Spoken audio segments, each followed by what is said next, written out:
Olá pessoal, sejam bem-vindos novamente a mais um episódio do Boteco de Marketing. Eu sou o Guilherme e, como sempre, temos a querida Luísa. Tudo bem, Luísa? Oi, gente. Oi, Guilherme. Tudo bom com vocês? Tudo bem. Olha, hoje, como de costume, a gente sempre tem algo especial, mas dessa vez não é um convidado. O que seria essa coisa especial de hoje, caro Guilherme? O joelho da abelha? Exatamente, é o joelho da abelha. E você que não entendeu o que é o joelho da abelha e por que a gente está falando isso, é o nosso coquetel de hoje, é o nosso drink especial para esse episódio. O joelho da abelha, também conhecido como Bee's Knees, joelhos, né? Os joelhos da abelha, né? Ele é um drinkzinho bem leve, fácil de beber, um tanto refrescante. Você diria que ele é refrescante? Refrescante, sim. E esse é um drink que vai o quê? Vai gin, vai xarope de mel e vai limão. Então ele é quase o quê? Aquela cura de gripe e resfriado que toda avó já recomendou, né? E como faz o xarope de mel? Xarope de mel é bem fácil, galera. Você pega o mel da sua preferência, proporção 1 para 1, tá? Então você vai pegar, por exemplo, para cada 100 gramas de mel que você pegar, você vai usar 100 ml de água, tá? Você vai diluir esse mel numa panelinha com água e beleza. A hora que ele começar a ferver, você desliga, espera esfriar um pouquinho, engarrafa e vai ser feliz. Pronto, você já tem o seu xarope de mel prontinho para fazer o seu joelho de abelha. Muito bem, então um brinde ao joelho da abelha. Belíssimos joelhos da abelha. No nosso caso aqui, a gente usou o gin, o Tanqueray Rangpur, que é uma edição especial do Tanqueray, que ele é sabor limão rosa, né? Ou limão galego, onde quer que você esteja aí, não sei como que você limão chama. Limão cravo também. Limão cravo, né? Então é Vários aquele limão laranjadinho limão lá, de né? quintal. Limão de quintal da sua tia que você vai pegar lá, tá bom? Mas a gente tá fazendo um podcast sobre coquetéis ou é sobre marketing, meu caro? Sobre marketing, e hoje especificamente... E coquetéis também. Coquetéis também, o coquetel é um brinde à parte, né? Exato. Mas hoje, especificamente, vamos falar sobre segmentação no marketing. Sim. E é claro que eu fiz aqui uma breve introdução do nosso bonito drink e né, o nosso assunto de hoje é segmentação e acho que é um bom complemento dentro de tudo que a gente vem falando aí, né? Em todos os episódios a gente sempre puxa aquela conversa de você tem que conhecer a sua persona, inclusive a gente tem um episódio sobre isso, né? Verdade. É um dos nossos primeiros episódios e achei que ao longo dessas nossas conversas, e a gente sempre vem puxando isso, nada mais justo do que a gente dedicar, então, aí um episódio à nossa formação, né, das segmentações. Então, como que a gente vai pensar, né? Aliás, deixa eu trazer uma pergunta aqui. Guilherme, como que você define segmentação? Tem a ver com personas? Não tem a ver? Como que é isso? O que é segmentação? Explica pra galera. Bom, tem um pouco a ver, lógico, né? Mas na verdade você não está, no caso das personas que você está realmente dando uma cara, você está personificando, né? Como diz o próprio nome, aquela parcela do teu público-alvo. Na verdade, a ideia de segmentação veio um pouco antes, né? Para quem você vai divulgar o seu produto ou serviço? Para quem você vai vender o seu produto ou serviço? Uhum. Né? Dentro de um público-alvo que você defina como o teu prioritário ou possível, né? Uhum. Como que você vai descobrir quais fatias, quais secções, quais parcelas desse público, né? Você de fato vai optar para trabalhar com ele. Exatamente, por isso que o nome é segmentação, né? Vem de segmento. Segmento é o quê? Um pedaço, né? Então é da gente entender que, poxa, beleza, eu sei que eu tenho um público bem grande, talvez o meu nicho de mercado seja gigantesco. Por exemplo, Coca-Cola. Tem um nicho de mercado gigantesco que é de bebidas, refrigerantes, só que ainda assim eles segmentam, né? Mesmo sendo um produto que você pensa, todo mundo toma Coca, não, nem todo mundo toma refrigerante. Por isso que a empresa Coca-Cola investe em outras linhas de produto, né? Acho que já faz bastante tempo, né? Mas desde a década de 80 para cá, talvez até um pouco antes, eles têm diversificado pensando que muita gente já estava olhando de cara feia, digamos assim, pro refrigerante como um algo que não é muito saudável, de fato, muito açúcar, né? Então você, dentro do refrigerante, você pode ter as primeiras segmentações lá, a versão de baixa caloria, a versão diet, né? A versão light. Isso.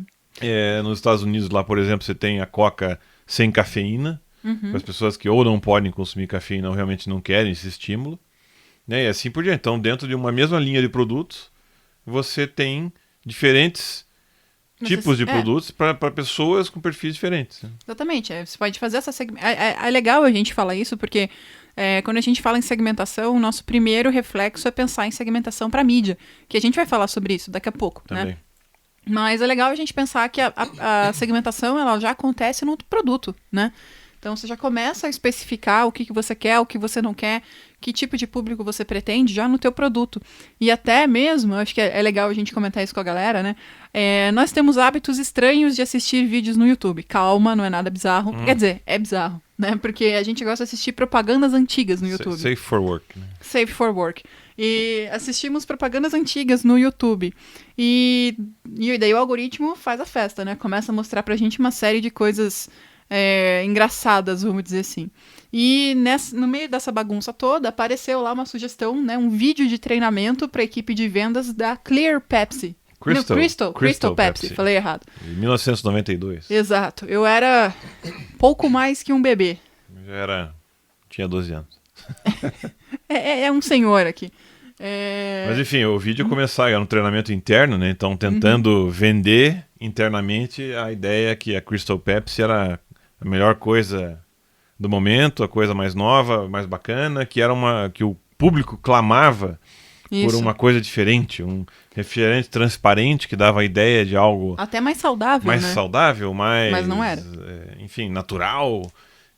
Porém, para quem não conhece, procurem depois Crystal Pepsi, era basicamente uma Pepsi transparente. Sem corante. Não lembro de ter tomado isso, mas o que diziam que era basicamente um refrigerante de cola, só que transparente. Exato. Então assim, depois que você passa a novidade, que legal, que inusitado. Tá, mas e daí? Por que eu vou tomar isso? E se a pessoa que realmente gosta de tomar Pepsi, por que ela não tomaria a Pepsi normal? Exato. Talvez então, para assim, não manchar os dentes? Pode ser, você que está fazendo seu clareamento e quer beber o seu refrigerantezinho ali, olha aí, uma oportunidade, a Crystal Pepsi, pena que não existe mais. Talvez no Japão você vai encontrar alguma coisa assim. Eles andaram relançando, eu não lembro bem. Não faço ideia. Mas, de qualquer forma, então assim, só pra gente entender um pouco, né, pra que lado a segmentação pode ir. E, claro, tem a ver com as nossas personas. Na verdade, as personas, elas vão ser um reflexo dessa nossa segmentação, né? Porque, primeiro de tudo, eu tenho que saber mais ou menos para que lado eu vou. E tem uma coisa importante, né? Associar a segmentação com o posicionamento da empresa, né? Perfeito. Porque a maneira com que você se posiciona já vai ajudar a determinar qual é o segmento que você está atuando, né? E lembrando, né, que, assim, ainda, infelizmente, parece ser muito comum, que muitas empresas, e até algumas que a gente já passou, né? Definiam a segmentação como aquela coisa manjada e não muito eficiente eu quero atingir o público AB 18 a 40, sei lá. Então só pelo demográfico, às vezes, Sim. só por uma classe social, aspas, né? Porque às vezes a pessoa nem entende muito essas classes A, B e C, o que cada um significa. Enfim, então fica uma coisa muito abrangente. É igual a história do taxar grandes fortunas, né? O cara acha que vão taxar grandes fortunas. Nossa senhora, vão confiscar o meu Corsa. Exatamente. Né? Então, não é assim que funciona, galera. Grandes fortunas é outra história. Então, assim, eu acho que é importante a gente saber também. Isso a gente até comentou no episódio de personas, né? Sim. Tentar ir além dessa história né, dos dados demográficos, começar a olhar um pouco mais pra frente. Mas vamos entender por que a gente ficou pensando muito nesse formato dados demográficos e econômicos, né, por aí. Porque vamos pensar assim, a gente, né, eu falo a gente porque, enfim, né, somos aí millennials, né, estamos aí a gente é uma geração de transição, né, a gente cresceu aí sem internet e foi ter internet ali pela nossa adolescência e tal, né, final dos anos 90 pra frente. Não sei você, mas eu fui mais ou menos por aí. Um pouquinho antes. Mas enfim, a internet saiu na mesma época, né? Mas enfim, né, metade dos anos 90. E até então a gente sempre veio, né, num formato de que a mídia que a gente tinha era a mídia tradicional. E a mídia tradicional, a gente sabe que tem todos os desafios de fazer a segmentação e mensurar como a gente mensura no digital. A gente não consegue chegar lá e dizer, poxa, qual que é o interesse do cara de acordo com o comportamento de navegação. A gente vai fazer algum tipo de aproximação, né, em relação a isso. Sim, então mídia tradicional você tinha lá, por exemplo, a pessoa que assiste, no caso, né, no Brasil, então a Globo, ou determinados programas, né, do canal de televisão, são destinados a um público específico. Então um programa, por exemplo, o próprio telejornal, no horário nobre, né, um espectador diferente de uma pessoa que assiste lá a Praça é Nossa, TV Globinho. Programa do Ratinho. Nem tem mais. Né? Então, os programas mais populares, programas mais, aspas, refinados, ou programas esportivos. Sim. E com jornais a mesma coisa. Tem, os jornais impressos ainda estão, alguns estão vivos, mas os jornais tidos como premium, né, os jornais mais tradicionais, clássicos aí do Brasil, versus os jornais popularescos, né, aquele pinga-sangue, o pessoal brinca. Todo mundo tem seu pinga-sangue. Mas então era definido por isso. Então, se você, no caso de um jornal, uma revista, ou agora, né, sites, dependendo do tipo de assunto, você imaginava, pessoas de classe social ou de renda mais baixa estão consumindo esse tipo de produto, ou têm mais interesse nisso. O que em alguns casos pode ser verdade e em outros não, né? Então, a gente começou a ver que, até por essa... Acho que com a internet a gente começou a diversificar demais os canais. Exato. Né? Infinitos canais aí, você não tem só algumas emissoras de TV, alguns veículos impressos. Você tem milhões de canais de YouTube, você tem milhões e milhões e milhões de perfis em Instagram e Twitter. Então você... Até mesmo site, blog, portais, Exato. etc. Então, e a própria também, né, falando de pessoas velhas e tempos antigos, mas... Ok, boomer. Depois aí do início da década de 90 no Brasil, que abriu novamente a importação para o país, quem é um pouco mais velho lembra que até a década de 80 você tinha 4 montadores de automóveis, basicamente, no Brasil, fora umas miúdas aí. Você tinha poucos produtos, algumas empresas, tinha menos marcas, né? Então hoje tem muito mais marcas, tem muito mais variedade na oferta de produtos e serviços. E aí você vai abrindo novos nichos, novas formas de se posicionar. Então é isso que é interessante da gente ver, né? Exatamente. Você vai abrindo novas portinhas ali, né? Não é só... E mesmo que você foque... eu quero focar só em mulheres de 40 anos, sei lá, classe B. Nem lembro lá a classificação, mas vamos dizer até R$5.000, não lembro quanto que é lá no Brasil. Não, até 5 acho que é C. É C, né? Enfim. Mas mesmo dentro desse público você vai ter pessoas que têm gostos completamente diferentes, né? Gostos musicais diferentes, gostos culturais diferentes, gostos de... Alguns bebem álcool, outros não, gostam de frango frito, outra gosta de caviar, enfim. Né? Uma gosta de futebol, outra gosta de badminton, sei lá. Badminton. Exemplos estranhos. Mas enfim, não é a faixa etária da pessoa que necessariamente vai ditar o que ela gosta ou sua preferência de consumo. Né? Então aí você começa a ver, puxa, por que não oferecer outras opções para esse mercado, né? E felizmente hoje a gente tem visto aí que, com o público pelo menos tentando ser um pouco mais aberto e liberal, né? Você não está focado somente no homem hétero, branco, e sim, puxa, pessoas de tons de pele diferentes, de orientações sexuais, né, e diversas diferentes, enfim. Começa a ampliar um pouco esse leque do que só divisão por gênero, ou faixa etária, ou... Enfim, né? Aí você tocou num ponto legal, porque aí a gente começa a ver também, né, além da gente poder falar de uma segmentação e associado a isso um posicionamento, a gente vai entender que, poxa, agora as marcas podem e devem se posicionar sobre alguns temas, né? Então, por exemplo, a gente tem aqui em Curitiba o pessoal de uma empresa, uma marca super legal de camisetas que eu adoro, que é o pessoal da Puta Peita, né? Então, são camisetas que, cara, você pode até discordar de mim, tá? Mas elas são camisetas de impacto. Você pode não gostar da marca, mas você não consegue dizer que não é uma marca de impacto. Né? Porque eles têm várias camisetas lá do Lute como uma garota, seja quem você quiser, ninguém solta a mão de ninguém. Então eles têm um posicionamento muito forte, que, né, abraça todas as causas aí que o pessoal vem lutando há mais tempo. Então, é legal que você já olha, desde o momento zero dessa empresa, eles já têm o segmento de quem eles querem atuar, né? É claro, então você pode também ter posicionamento pessoal, político, ideológico, Sim. religioso das pessoas, né? Isso vai, obviamente, afetar. Você tem lá... Eu lembro de na época que eu estava no IG, uma das pautas lá que mais bombaram, da amiga Carol lá, foi justamente, ela foi numa feira de produtos eróticos, acho que a feira era de produtos eróticos, e tinha especificamente a matéria sobre produtos eróticos evangélicos. Uhum. Então, ou seja, uma segmentação bem nichada, né? É bem nicho. Uhum. Mas que funcionava, porque existia uma carência. Existe um mercado. Um mercado para aquilo, enfim. Então, acho que é legal também, além de a gente explorar, né, outros tipos de segmentação, além da óbvia demográfica. Mas tá, e o que eu faço com isso? Como é que eu aplico essa ideia de segmentação? Sim, aí, cara, você tem... Você falou de posicionamento, que acho que é muito importante também, né?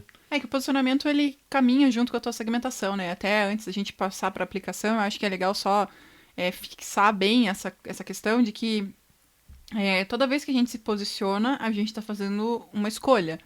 E como diria o Chorão no Charlie Brown, cada escolha é uma renúncia, né? Não sei se foi o Chorão, mas pode ser, essa frase, se não poderia ser do Chorão.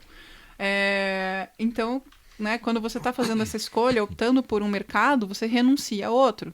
Então, saiba e martele isso na cabeça do teu cliente, do teu chefe, sei lá, de quem que você vai lidar aí no teu dia a dia, mas você não consegue agradar todo mundo o tempo todo. E se você consegue, desculpa, teu produto é esquisito, tá? É um ornitorrinco. Porque acho que nem o ornitorrinco agrada a todo mundo, enfim. Talvez não, até porque ele é venenoso. Pois é, tem esse ponto aí. Mas, enfim, partindo disso, né, para aplicação.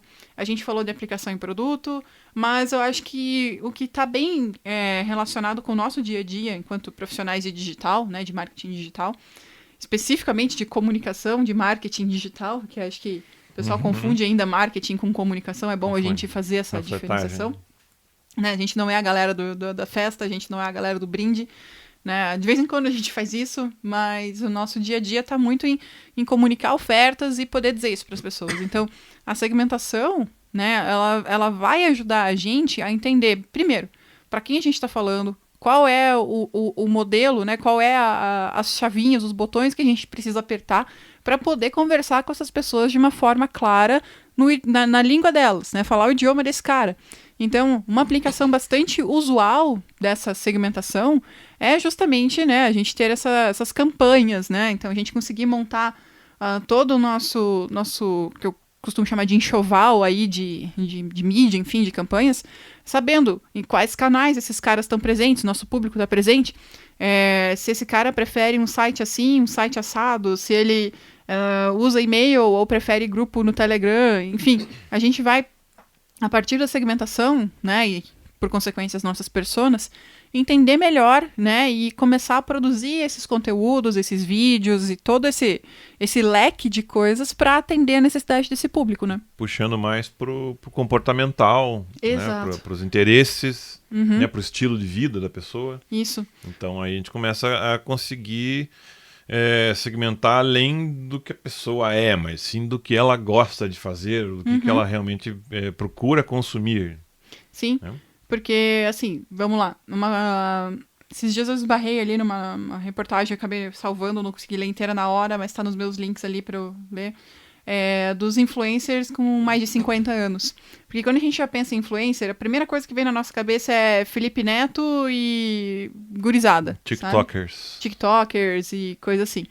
Então, a gente precisa saber que o influencer, ele, na verdade, ele, né, assim como qualquer outra, vamos dizer assim, celebridade, vamos chamar dessa forma, porque que o influencer, ele é um endossante, né, ele endossa produtos e serviços e marcas.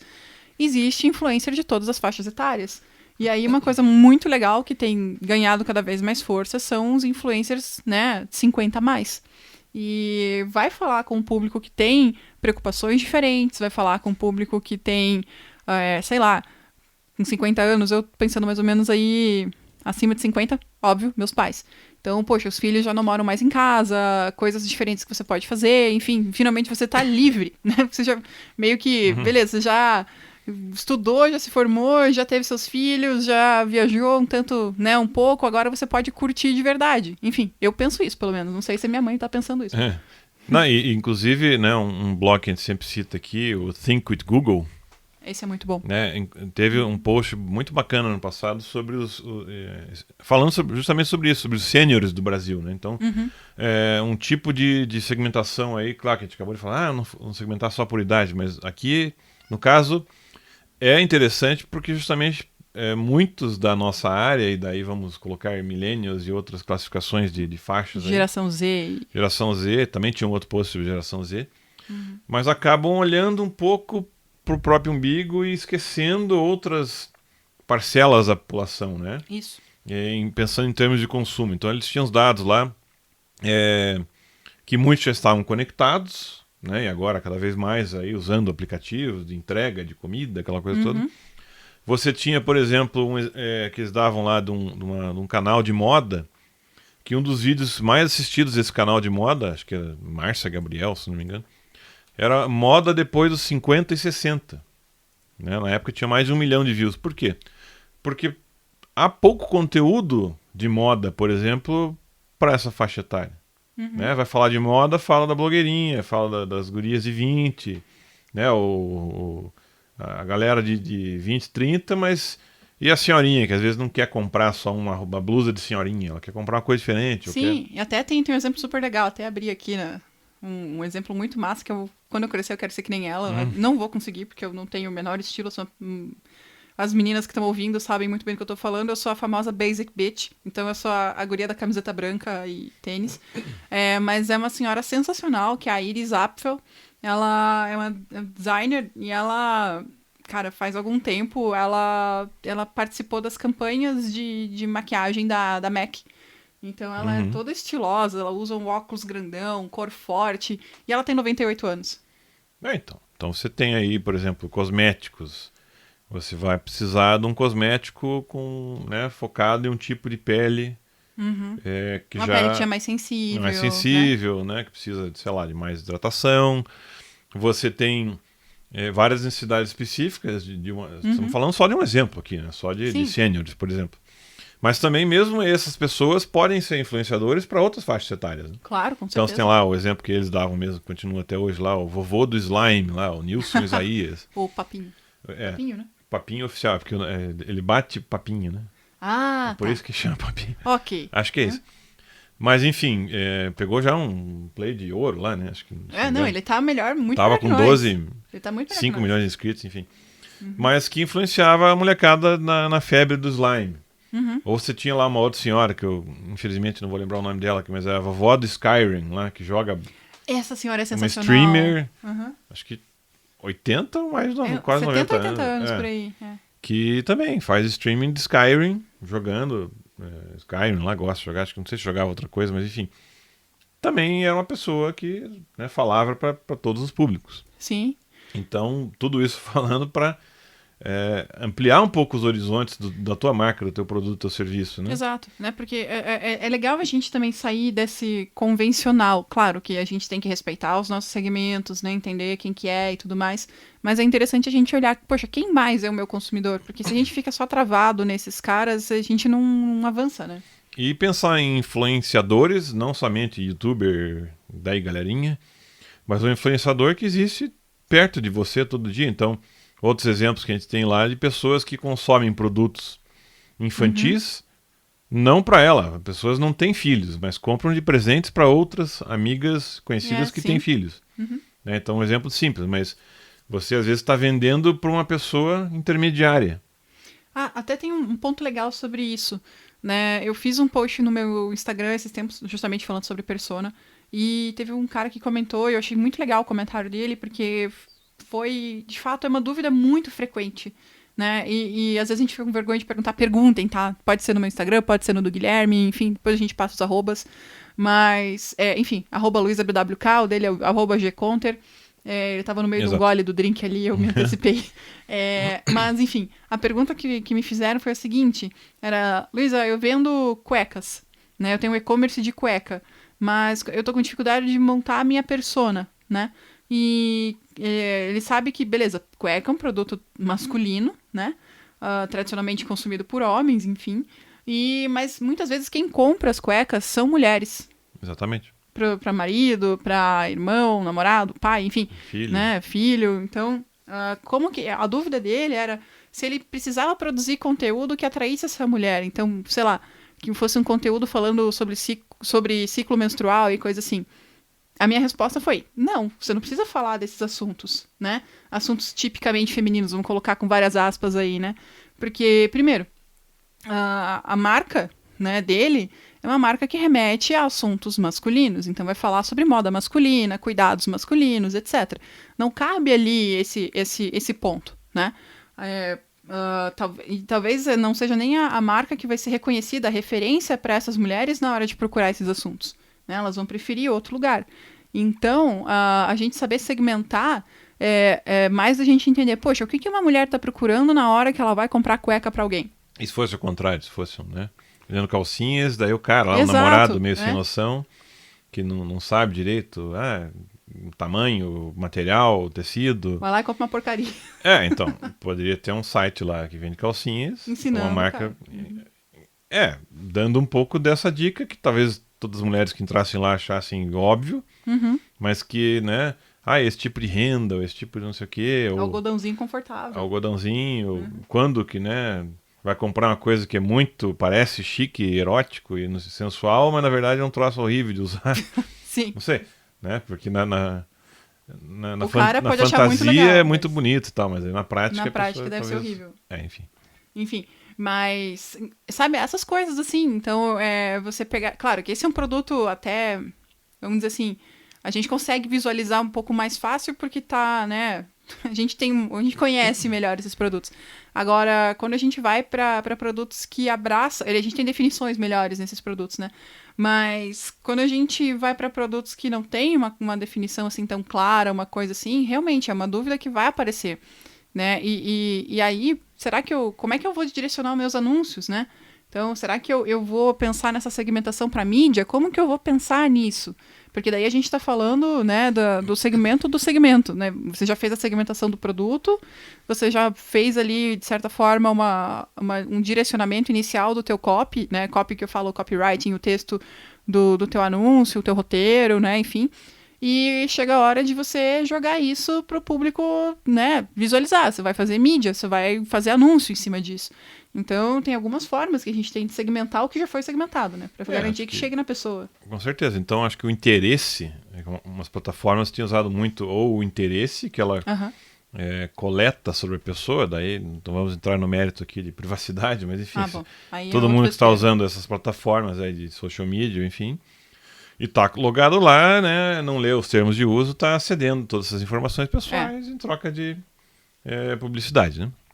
E receita para essas plataformas. Mas enfim, então você, até hoje eu li algo bem bacana, o pessoal falando sobre, não é bem o foco aqui, mas pode ser um pouco, conteúdo para SEO, né? Ficou taxado como algo malandro, vamos pegar um conteúdo bacana e encher de palavra-chave. Na verdade, você poderia pensar ao contrário, você poderia pensar, na verdade é um conteúdo para o searcher, para quem está buscando. Né? É um conteúdo pensando, e o Google tem falado muito isso, e isso serve tanto para mídia paga no Google quanto orgânica, de tentar justamente casar o seu conteúdo com o interesse, com a necessidade, a dúvida que seja de informação da pessoa, que seja lá, o que ela digitou, né?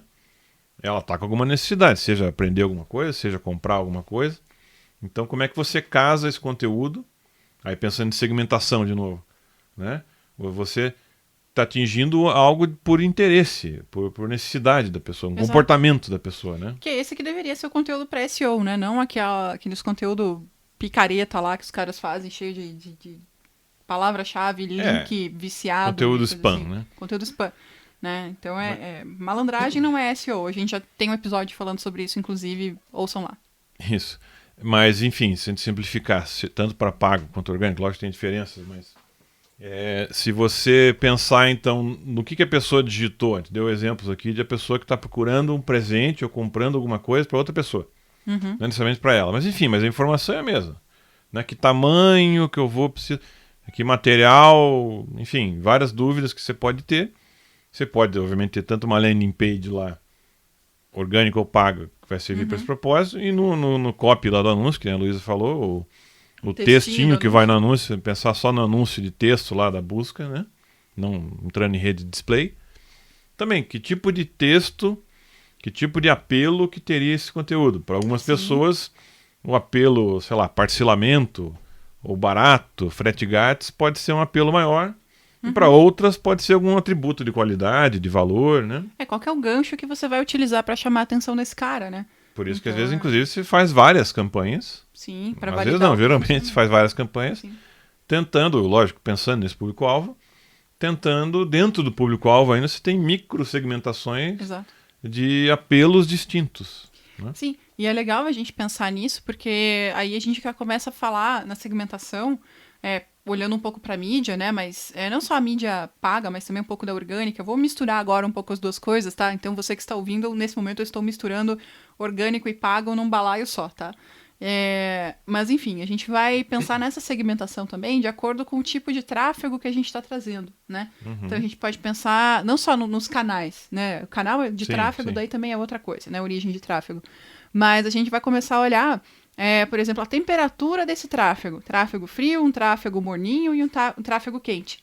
Entra no funil lá, nos estágios, Isso. né? Se a pessoa está mais pronta, se está só... Exatamente. Entrou na loja, você precisa de ajuda, senhor? Não, Tô senhora, só olhando. tô só olhando. Então, assim, às vezes, aí é que tá, o cara que tá só olhando também, ele já pode ter decidido e ele só não quer que incomode, ele quer ficar de boa. Tá Ele pesquisando preço, tá vendo uma outra coisa. Ele é um outro tipo de shopper, né? Um outro tipo de comprador, é um cara que vai... ele prefere fazer sozinho, né? Mas aí também já é outra história. Mas o que eu quero dizer com o tráfego frio, morno e oh meu Deus, quente. Esqueci as temperaturas já. Beleza. Esse gin é bom aqui. Mas o negócio, assim, é a gente começar a estruturar essa, né? O que leva uma coisa à outra, né? Tem um conceito que eu acho muito legal, que é de um cara chamado Eugene Schwartz, tá num livro chamado Breakthrough Advertising. E esse trechinho, o Breakthrough Advertising, ele é um livro bem difícil de achar, você vai achar ele nas catacumbas da internet, um PDF louco aí. Mas ele tá num livro chamado Great Leads, tá? Esse você acha na Amazon, tem pro Kindle e tá em inglês. Eu indiquei ele no meu Instagram, chega lá que você vai ver. E tem uma coisa que é muito legal desse livro, que ele vai falar justamente desses níveis de consciência do teu futuro cliente, né?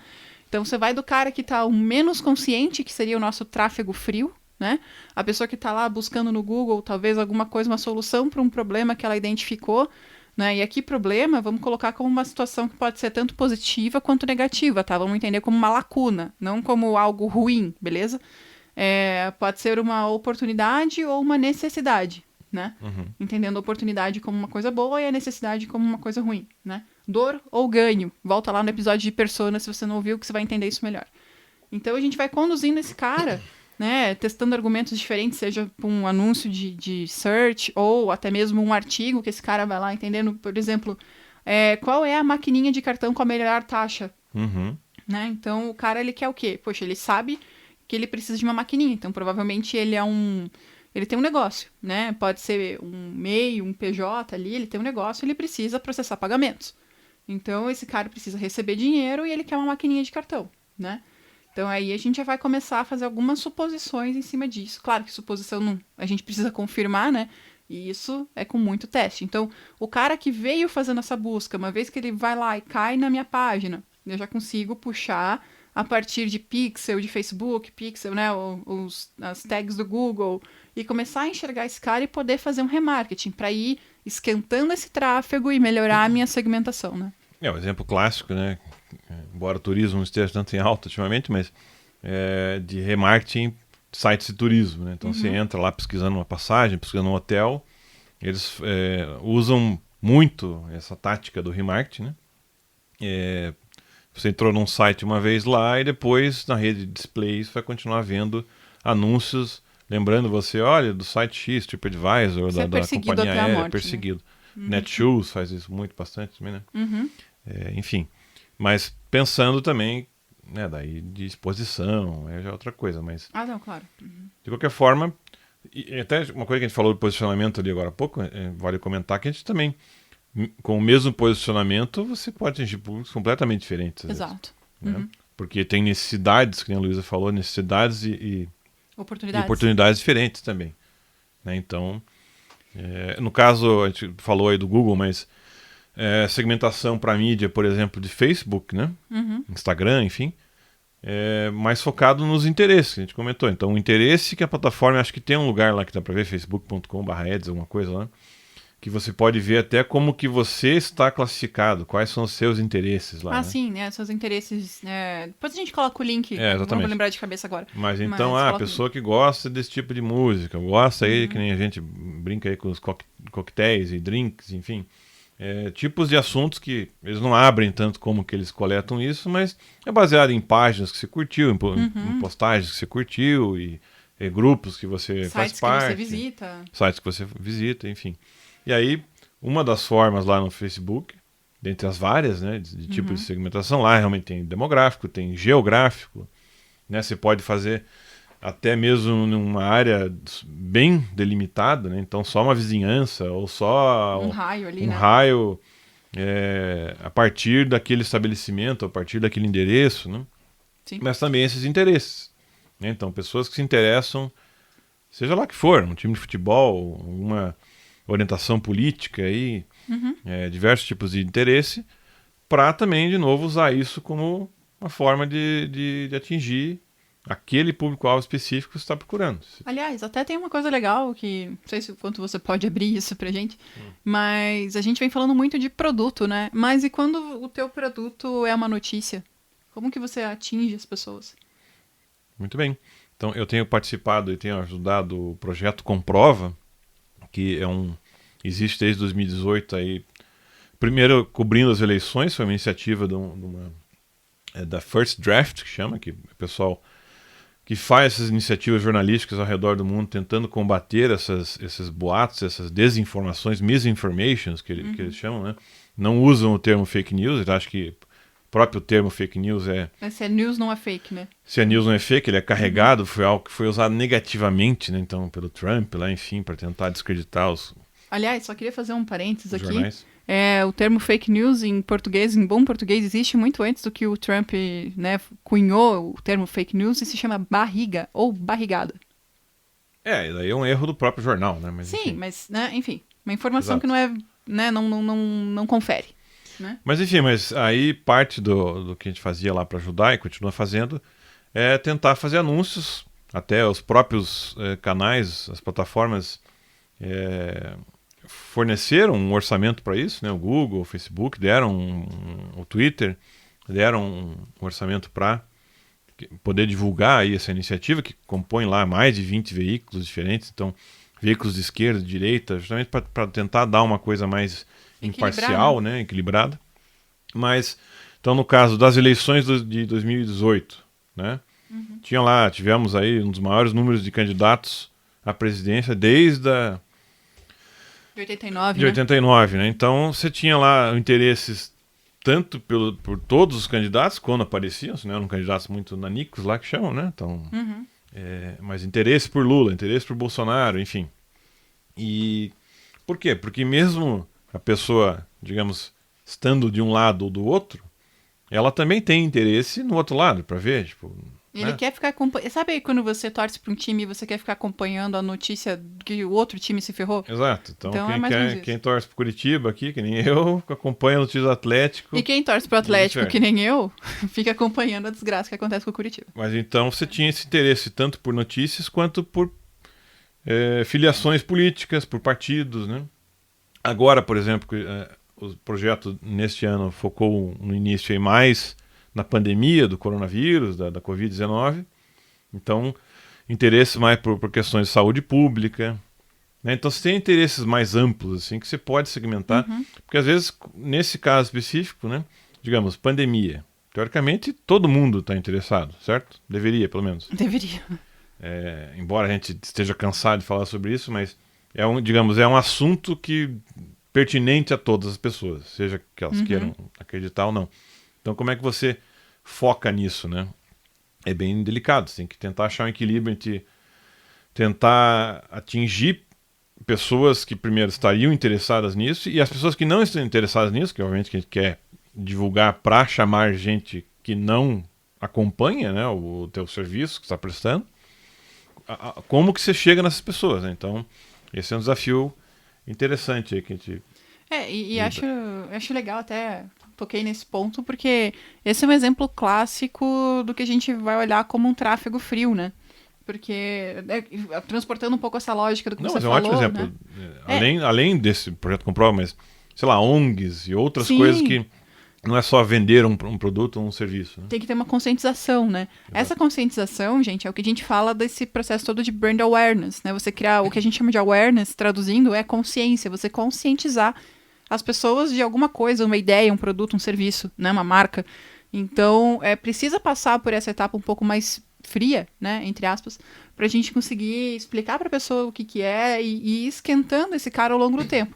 É claro que quando a gente está falando de um produto que é notícia e etc., o processo de conversão, né, que a gente trabalha tradicionalmente aí com produtos e serviços, ele é um pouco diferente.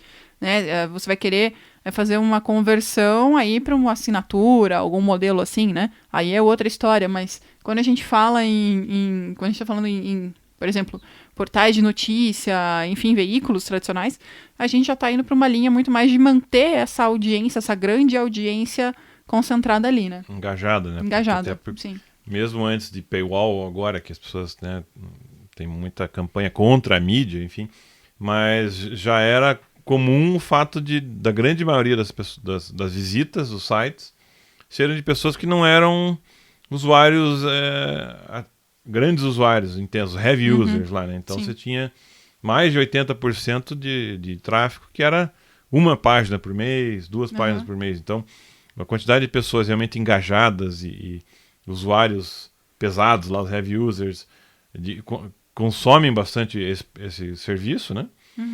Já era bem pequeno, de 5% a 10%. Então, na lógica de paywalls, que a gente não precisa entrar aqui, mas acho que é legal tocar nesse ponto também, porque, claro que daí não são exemplos específicos, mas até, sei lá, indústria B2B, outras coisas que não são tão fáceis a gente imaginar quanto segmentar para um tipo de produtos ou serviço específico para o consumidor final, né? Sim. E também envolve, como você falou, muito teste, né? Exatamente. Às vezes, inicialmente, você não vai saber, você vai ter uma ideia do que você quer construir, mas até por particularidades de cada plataforma, a gente está falando especificamente de marketing digital aqui, né? Aí entra na persona, aí você pode voltar no nosso episódio lá, de pensar em entrevista para fazer persona, aquela coisa toda.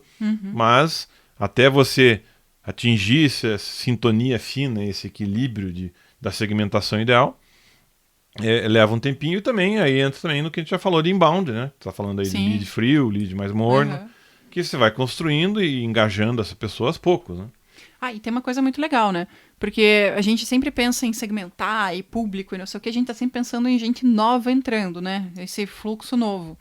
Mas a gente esquece que muitas vezes, né, o nosso próprio cliente, ou no caso de um portal, alguma coisa assim, nossa própria audiência, quem já foi conquistada, já está engajada, é um público que precisa ser olhado, né? Então aí a gente tem um outro tipo de segmentação, que é uma segmentação, vamos chamar, interna, né? Sei lá. Relacionamento com os clientes que já existem. Exatamente, com quem já está na tua base.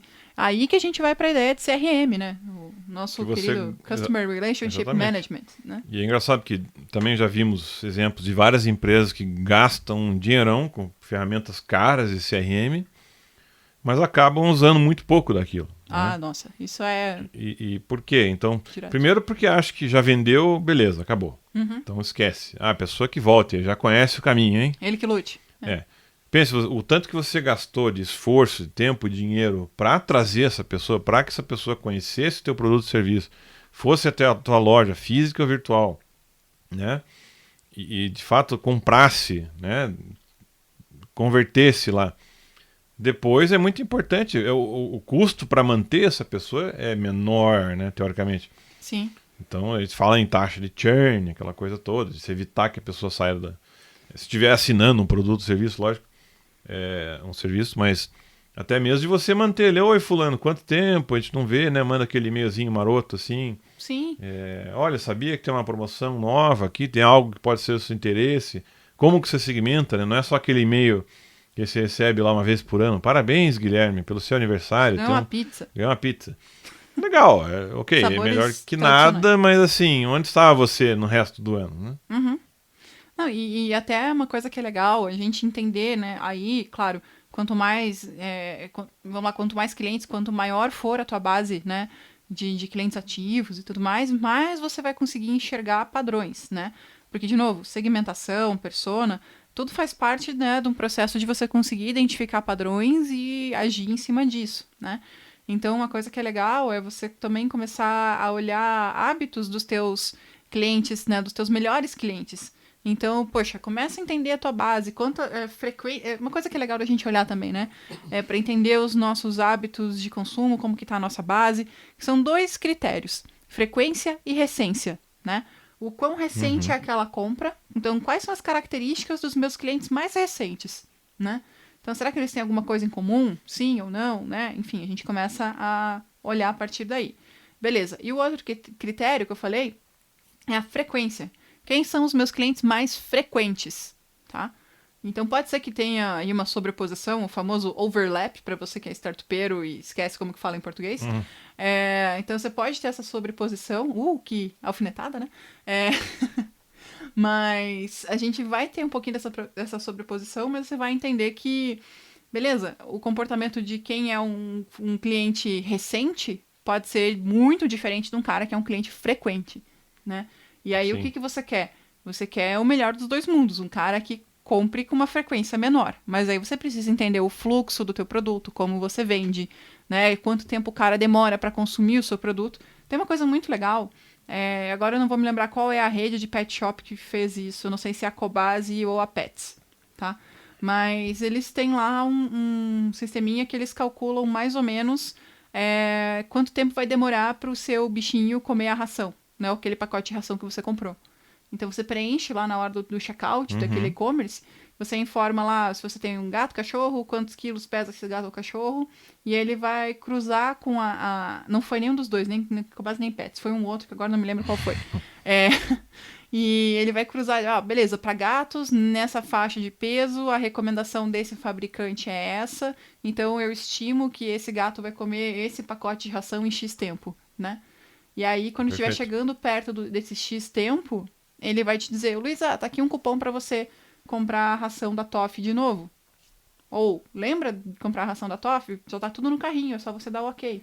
Né? E por isso que ter o CRM não é só ter uma listona enorme, né? Mas e tudo isso que, essa análise, aí você precisa, obviamente, ter um profissional dedicado para isso. Sim, BI e analista de dados, tem que ter esses Exatamente. 2 caras. Para enriquecer ainda mais a segmentação, que não somente vai ser utilizada para inbound, para esse tipo de coisa, mas para toda essa estratégia, né? E você entender, puxa, então a Luísa comprou uma ração online, mas a Luísa colocou em algum lugar o tipo de animalzinho de estimação que ela tem, é um gato, enfim, colocou mais essas informações, captar essas informações, fazer uma pesquisa, né? Aí também, de novo, a gente já entra mais nas pessoas lá, mas você aprimorar essa segmentação não somente pelos dados que as plataformas de mídia vão te dar, ou do Google, sei lá o que for, mas principalmente os dados internos, né? Que é um dado que provavelmente nenhuma outra empresa vai ter nessa configuração, com esse formato, né? Então, é muito importante você olhar isso bem, não só deixar lá pagar um valor caro por mês para ter um CRM e ficar disparando e-mails automáticos, segmentando meio que meio que para todo mundo, assim. Você não está usando do jeito que poderia usar, né? Complicado. Eu lembrei até agora, acho que num dos episódios aí nossos sobre PMS, né, que a gente falou com o Gabola, lá com o Gabriel Soto, até exemplos de consumo, de hábitos, né? A gente também entra em outras questões de usabilidade, esse tipo de coisa, mas ele falou, por exemplo, que a ferramenta que eles utilizaram lá, eles não tinham pensado que muitos desses clientes não tinham um computador desktop, um notebook à disposição. Né? Esse exemplo é muito legal. Então, se veja, já muda o tipo de segmentação. Puxa, eu tenho que segmentar para usuários de celular. Meu produto precisa ser focado nisso, voltado para isso. Né? Se você quer ouvir esse episódio na íntegra, é o episódio 15, tá? Exato. Mas, enfim, então é um tipo de segmentação por dispositivo, por tipo de consumo. Comportamento de uso, perfeito. Aí vem aquela situação que a gente do marketing precisa aprender um pouco mais com a galera de desenvolvimento, que são os casos de uso, né? Legal. Quando a galera do desenvolvimento lá, um engenheiro de software, um dev, alguma coisa, chega para você e fala, beleza, quais são os casos de uso desse produto, né? Ou até a galera de produto mesmo, os POs e PMs aí. Então, você já começa a entender alguns casos de uso. Então, quais são as situações? Como é que esse meu produto se encaixa na rotina desse cara? O que esse cara vai fazer com esse meu produto? Será que ele precisa do pacotão avançado? Será que ele precisa dessa Ferrari? Ou se para ele o gurgelzinho ali serve? E até aqueles exemplos clássicos de aula de marketing, né? Tipo, porções de comida para pessoas que moram sozinhas. Exato. Né? Então, é muito comum isso. Vai lá, puxa, aqui tem um pacotão de comida, uma coisa enorme que a pessoa acaba tendo que jogar fora. Por que não fazer uma porção individual? Exato. Né? Coisas desse tipo, assim. Não, então aí você começa, aí esse processo todo, a gente começa até a encaminhar mais já pro final, começa a entender que a segmentação, ela é todo vamos dizer assim, ela não acaba só lá no início, quando você pensa, beleza, vou segmentar o meu produto, vou segmentar o meu serviço e acabou. Ou, sei lá, vou segmentar a mídia e deu. Não, ela é um processo contínuo. Perfeito. Porque o teu público, ele é contínuo. Pode ser que ao longo do tempo você note uma mudança no comportamento desse teu consumidor e daqui a pouco você vai ver pessoas completamente diferentes comprando o teu produto. Pode ser? Exato. Né? Então, isso é importante a gente avaliar. Pessoas que começam a ter uma coisa nova, algum aplicativo, algum serviço novo, que acaba afetando o comportamento de toda uma parcela da população, que de repente, pessoas que não... A gente falou sobre isso com o Douglas também, né, de comportamento. Jornada do consumidor. Jornada do consumidor. Então, das senhorinhas que raramente pediam comida fora de casa, quando faziam era pelo telefone para pizzaria. E agora estão descobrindo usar um iFood da vida, um Uber Eats, ou descobrindo usar o próprio Uber, né, em vez de só pegar o táxi na esquina ali, ou ligar para a rádio táxi lá, por exemplo. Exato. Então você tem... De novo, fechando essa ponta com seniors lá, um exemplo, né, de comportamentos que vão mudando, né? Sim. Não, e é muito legal colocar isso numa rotina, assim, entender que a segmentação, ela vai acontecer principalmente, né, depois que você já conquistou esse cliente. Né? Quando é importante a gente entender isso, né? Eu gosto muito de bater nessa tecla para que a gente comece a mudar alguns hábitos, assim, porque nós temos uma responsabilidade muito grande de formar mercado, né? Eu não digo só você, a gente como profissional de marketing, mas a partir do momento que, não só a gente aqui também como professores, consultores, mas todo mundo que está envolvido nessa área precisa educar o mercado. Então, a gente entende a segmentação principalmente como uma etapa muito inicial no nosso processo de consultoria, no nosso processo de entender a marca. Só que os insights, né, as informações mais corretas que a gente vai ter de quem é de fato a segmentação, quem é o nosso melhor cliente, vai acontecer depois que a venda foi feita. Então, tudo que você pensou lá no começo era um teste, e aí você vai ter que entender qual isca trouxe o peixão. É muito comum o pessoal sair atirando para tudo quanto é lado, vou segmentar todo mundo, eu quero todo mundo. O cara acha que é carnaval, assim, e né, quer sair pegando todo mundo. E ao mesmo tempo também não entender que, às vezes, eu quero que o meu cliente seja assim, meu cliente ideal é assim, é tudo florido, perfumado. Não, gente, cara. Às vezes teu cliente é uma pessoa completamente diferente do que você está pensando, muitas vezes é o caso, né? Exatamente. Que comprou aquele produto ou serviço para usar para uma outra finalidade que a empresa nem tinha pensado, e acaba virando, às vezes, uma função nova, um feature novo lá do produto, do serviço, né? Porque as pessoas são criativas, vão usar para outros. Tem necessidades diferentes, que a gente já falou, né? Então, eu sei que é um exemplo batido, mas pensa lá, o Bombril. Bombril é um produto para quê? Para arear a panela. Exato. Agora pensa, quanta de coisa que o brasileiro já fez com Bombril? Da antena a várias outras... Cara, dá pra fazer tudo com Bombril. Tudo. Enfim, mas esses life hacks, essas receitas domésticas aí de casa, né? Pensa em todos os produtos de limpeza e coisas que você tem dentro de casa, que você compra no mercado, que tem outras finalidades e receitas diferentes com comidas e... Exato. Né? Assim, meio que se a gente for pensar na moral da história desse episódio, você confere se a sua segmentação de mídia, de conteúdo, seu posicionamento foi correto, se você consegue fazer com que as pessoas se engajem com o seu produto, com o seu serviço. E para isso você precisa olhar um CRM, você precisa ter algum lugar que você possa usar de referência para saber se essas pessoas estão de fato acessando. E aí aos poucos você vai descobrindo quais são as métricas de sucesso do teu negócio, né? Não é só o cara comprar. Comprar é a primeira métrica de sucesso, principalmente se você vende serviço, né? É que nem você ir para academia e só pagar a mensalidade. Pro dono da academia tá beleza, mas daqui a pouco você cancela esse teu plano, né? E aí, beleza, você só vai assinar de novo lá um plano de academia dia 2 de janeiro do outro ano. Né? Então, é esse tipo de coisa que a gente tenta evitar. A gente tenta entender qual que é o perfil do nosso melhor cliente, para daí, com base nesse perfil do melhor cliente que o CRM vai dar pra gente, Exato. a gente volta, né, e faz esse processo de retroalimentar. Olha só. Porque feedback nada mais é do que retroalimentar, né? Você começa a olhar para esse processo contínuo. Então, você pega quem é o seu cliente hoje, olha e tenta replicar esse cara, espelhar esse cara no mercado. Só assim você vai saber que tipo de segmentação está funcionando melhor, está convertendo melhor, né? Não adianta você estar vendendo... tô vendendo um monte, então beleza. Tá, mas assim, quais dessas iniciativas de segmentação que você está fazendo que trazem um resultado melhor, custam menos para a empresa, né? Sim. E tem uma coisa importante também, né? Pode parecer que o que a gente está falando aqui é que, beleza, uma vez que você encontrou o modelo ideal, não se mexe em time que está ganhando. Não, não é isso, tá? A gente quer identificar esses padrões para poder ir cada vez mais... Sabe boneca russa? Que você vai, né, diminuindo, vai tentando encontrar ali o detalhinho. Então, você encontra o teu grupo dos melhores clientes, beleza. Quem que são os melhores dos melhores? E os melhores dos melhores dos melhores. E assim vai. Até você conseguir encontrar algum padrão de comportamento para focar nesses caras e assim a coisa flui. Perfeito.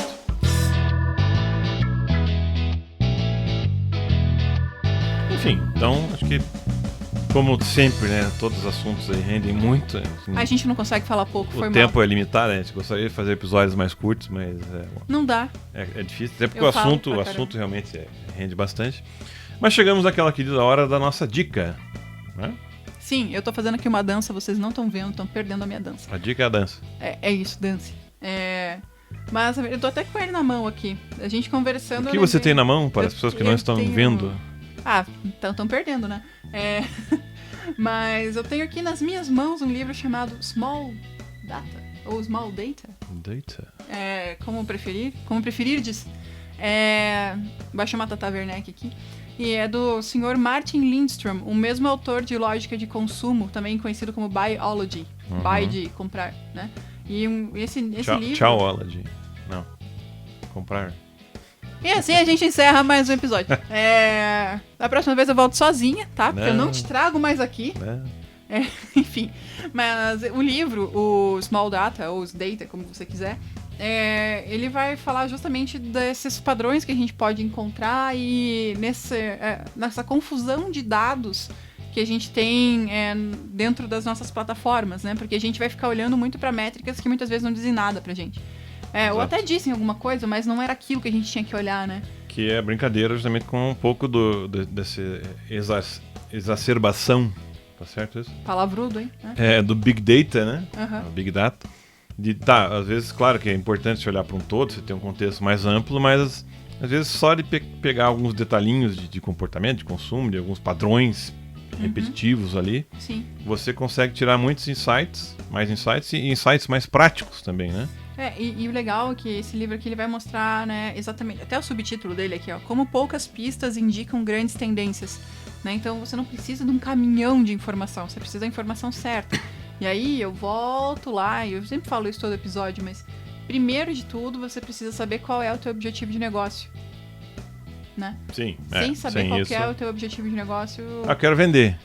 Parabéns, campeão, eu também quero. Tá, mas o quê? Pra quem? Pra quem? E aí você tem que... Na verdade E o que é diferente do concorrente? Por que compraria de você? Retenção. Né? Então não é só vender, você tem que reter, né? E aí é que a galera se arrebenta, porque uma coisa é vender, outra coisa é saber segurar o cara e manter o cliente feliz. Também tem isso. Você vendeu uma vez, a pessoa não gostou do teu atendimento, de alguma coisa, da embalagem, do entregador, da apresentação do produto, serviço, da falta de informação, de ajuda, de suporte, e aí de o serviço. cara vai embora. Vai embora. Comprou uma vez, pagou, beleza, tchau. Aí é o famoso, no linguajar abrasileirado, é o Cherno. Cherno. É o cara que virou Churn. Chernobyl. Exato. Meu Deus. Esse vai ser o subtítulo do episódio. A última linha do episódio. É assim que a gente define os nomes dos episódios. Se você não sabia qual era o critério, agora você descobriu. Mas enfim, essa é a minha dica de hoje. O livro Small Data, ou Small Data, como você preferir. Martin Lindstrom. Tá? É um livro bem legal. Ele não é um livro muito comprido. Ele tem suas... Você que tem preguiça de ler, merece uma surra por causa disso. Mas quem sou eu pra julgar?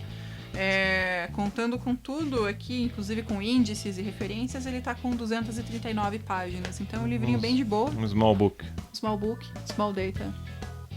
É isso. Muito bem. A única coisa que não é small é a gente, porque nós somos altos pra caramba. Uhum. Eu tenho 1,85. E você, Guilherme? 1,90 e quase 1. 1,90. Então, enfim, galera. Guilherme, você tem alguma dica para essas pessoas maravilhosas que nos ouviram até agora?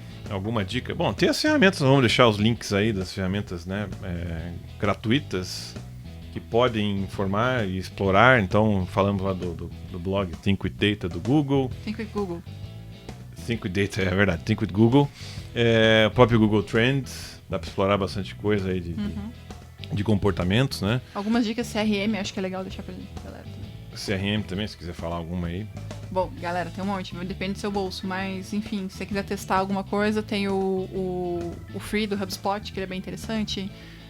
Se você tiver muita grana, você pode ir pro Salesforce e outras coisas. Eu ia falar do Audience Insights também, Audience Insights sim, do Facebook, que é também bacana é de explorar, assim, né, brincar lá com segmentação e ver alguns tipos de comportamento, que páginas que aquele público que você selecionou curtiu, que tipo de assunto que eles se interessam, né? Também pode ser uma brincadeira exploratória para você sair do zero e começar a pensar em que tipo de segmentação você pode começar a fazer ou mudar, né? Uhum. Maravilhoso. Bom, minha gente, chegamos ao final de mais um episódio do nosso querido Boteco de Marketing. Agradecemos demais a paciência de todos vocês que chegaram até o final desse episódio de 1 hora. Guerreiros. 1 hora, meu Deus. Força, guerreiro. Infelizmente não é ao vivo, né? As pessoas podem pausar. As pessoas podem pausar, pode tomar banho, lavar uma louça, comer alguma exatamente. coisa. Então, né? assim, enfim. é relativo. É relativo. Você pode fazer a sua própria duração do episódio. É isso. Quero ouvir 2 minutos. Tá bom. Tá ouça bom, mais, beleza, por favor. ouça mais que 2 minutos. A gente gosta quando vocês ouvem mais que 2 minutos. Mas, enfim, gente, agradecemos demais a paciência de vocês, o interesse de vocês. E como todo final de episódio, Guilherme, onde as pessoas podem encontrar a gente? As pessoas podem encontrar a gente no @BotecoMKT, no Instagram principalmente. Também estamos no Twitter. Também temos um site. Temos atualizado o site? Não? Olha, pro plugin tá puxando lá, hein? Vamos ver se o site está atualizado, mas enfim, é só para constar, o site continua lá, né? O site é botecomkt.com.br. Acesse. Exato. Mas geralmente no Instagram. E as nossas arrobas pessoais, nossos perfis pessoais, eu estou no @gconter. E você? Eu tô no @Luiza com S, BWK. Perfeito. E, meus queridos, a gente se vê na próxima. Qualquer coisa, críticas, sugestões, comentários, é só chegar, estamos abertos. E é isso aí. Se você fez o drink, conta pra gente. Se você conseguiu segmentar bonitinho, conta pra gente também. Beleza? Um beijo e se cuide. Valeu, pessoal.